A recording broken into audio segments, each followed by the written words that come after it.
Humans are odd. They think order and chaos are somehow opposites and try to control what won't be. But a thing isn't beautiful because it lasts.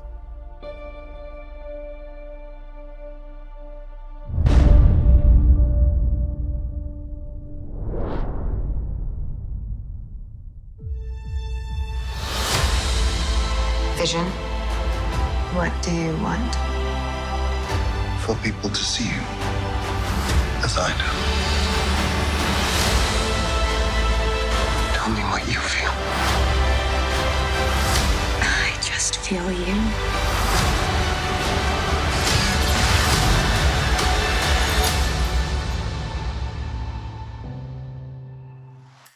Happy New Year, everyone. Welcome back. This is going to be my Marvel Legends Episode 1 video for WandaVision. I'll explain what's going on and how this all ties in and what they're doing with the extra content for the WandaVision episodes. And I will be doing videos for all the WandaVision episodes starting next week as well, so be sure to subscribe if you're brand new to my channel. We're doing a giveaway for Disney Plus memberships. All you have to do to enter is be a subscriber and just leave all your predictions for X-Men stuff during the WandaVision series. So if you have no idea what's going on with this, they just dropped a trailer. They didn't really promote this during the big Disney Plus investor meeting with the Loki trailer and all the other big trailers and teasers they released, like Thor 4, Love and Thunder, the Fantastic Four movie they just announced. There were so many things that they announced at that Disney Plus investor meeting. No surprise that they left some of it on the floor. But the way they're treating this is sort of like bonus content for the shows that they're billing as its own show. So Marvel Legends is like its own show on Disney Plus, but they're doing episodes like this for all the different Marvel Phase 4 projects. They didn't say if they're doing it for all the movies, like if they'll drop a Black Widow episode before the Black Widow movie comes out in May, but it sounds like they're at least doing it for the Disney Plus series. So when they get ready to release the Falcon and Winter Soldier episodes in March, they'll drop Marvel Legends episodes for both Falcon and Winter Soldier. Same thing for Loki. But had the virus not delayed everything, I have a feeling they probably would have turned this into a bigger show with more narration and footage from the actors talking about their characters. But the other new shows that Marvel's doing for the Marvel Phase 4 projects that they didn't announce at the Disney Plus investor meeting include Disney Gallery episodes for all the Marvel series, just like they did for The Mandalorian Season 1 and Season 2. Those are the episodes where they do a much bigger version of what you probably thought that this Marvel Legends series was going to be. Because all these Marvel Phase 4 series are basically like a $150 million movie just turned into a TV series with 6 to 9 or 10 episodes, just depending. Because the other big surprise is that WandaVision is going to have 9 episodes total, even though they're dropping the first 2 together next week. I'll explain what's going on with that too. Paul Bettany claims that there are more visual effects shots in WandaVision than in all of Avengers Endgame, which sounds like a bit of a surprise, and that the whole decades of sitcom thing, obviously that we've seen in all the trailers in the episodes, only lasts for a little while before the show actually turns into a much bigger traditional Avengers storyline. So for those of you that aren't big fans of sitcoms in general, or you just don't follow the logic with what they're doing with some of these episodes and the meta Easter eggs, the show will turn into more of a traditional big Marvel production that you would expect from one of the Marvel movies by the end of the series. The whole thing with them blowing through the decades of sitcoms is mostly just to deal with the House of M Easter eggs, mutants coming into the MCU in a big way, the X-Men characters, and her twin children, Billy and Tommy, that you actually see during the trailers. It's only one of the ways that they're bringing X-Men into the MCU now that they have control of those characters. But because they want to have their cake and eat it too, so to speak, they want to do the storyline where they give birth to their children like they actually have that family, but they also want to have those kids be adults so they can actually do really cool Avengers level stuff. They have to age them up, so that's why they're aging through the decades of television. Like as you go through the different decades, the kids get bigger and bigger and bigger until the end of the series when they'll probably be teenagers. That's also part of the reason why I think they're releasing the first 2 episodes at the same time next week instead of waiting another week to drop episode 2, just to burn through the black and white era of television faster so people don't get super confused with the whole sitcom trope. Like, why is it like this? It feels kind of weird. Like if you've never watched Nick at Night or you never watched I Love Lucy or any of those classic TV shows, you'd probably be pretty confused if you walked into this cold. The other cool House of M thing that was going on recently, Elizabeth Olsen was just talking about that storyline in her own words. She implied that when she was first cast as Scarlet Witch for Avengers Age of Ultron, that was one of the comics that they gave her to check out, and it became one of her favorites. Like she had really wanted to do that storyline for a long time, but never thought that they would ever be able to do it just because of the whole rights situation with the X-Men being at Fox.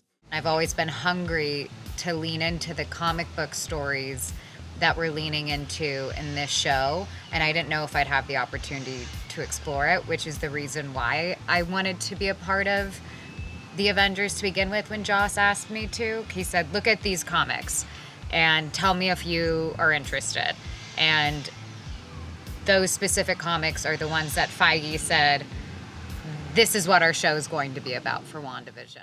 The whole theory about why they're doing MCU House of M through WandaVision is, like I said, incorporating the X-Men into the MCU heading into Marvel Phase 4 and Marvel Phase 5 before they actually do their full-blown rebooted MCU X-Men film. Obviously, they announced the Fantastic Four film is coming first. I think the reason for that is just to give an extra cooling off period because it's so soon after the Fox X-Men movies and Dark Phoenix just went down so bad for so many people. So most of those characters are going to be recast eventually. And Fantastic Four, unlike the X-Men movies, has never really had a solid movie before, so they have much more need for a desperate, really big, splashy reboot in a solid film, finally. I'm sure Chris Evans is going to be posting all kinds of memes when they eventually release that Fantastic Four film.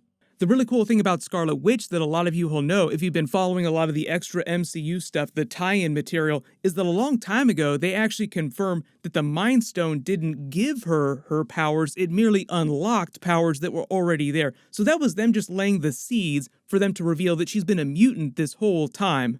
They've been doing that since the Marvel Phase 1 movies. Kevin Feige and the Marvel people just sort of writing in X-Men Easter eggs and mutant Easter eggs in the background so that when eventually they did work up to a big crossover with X-Men characters, they could say, they've been here this whole time. See, we've been planning it this whole time.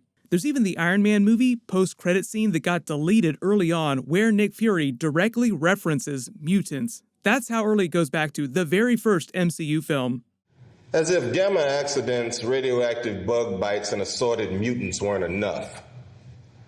I have to deal with a spoiled brat who doesn't play well with others and wants to keep all his toys to himself.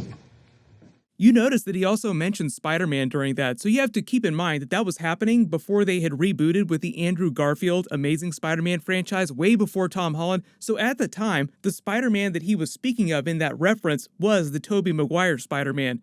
And it sounds like if all this crossover Spider-Verse stuff works out for Spider-Man 3, they're actually going to be able to pay that off finally.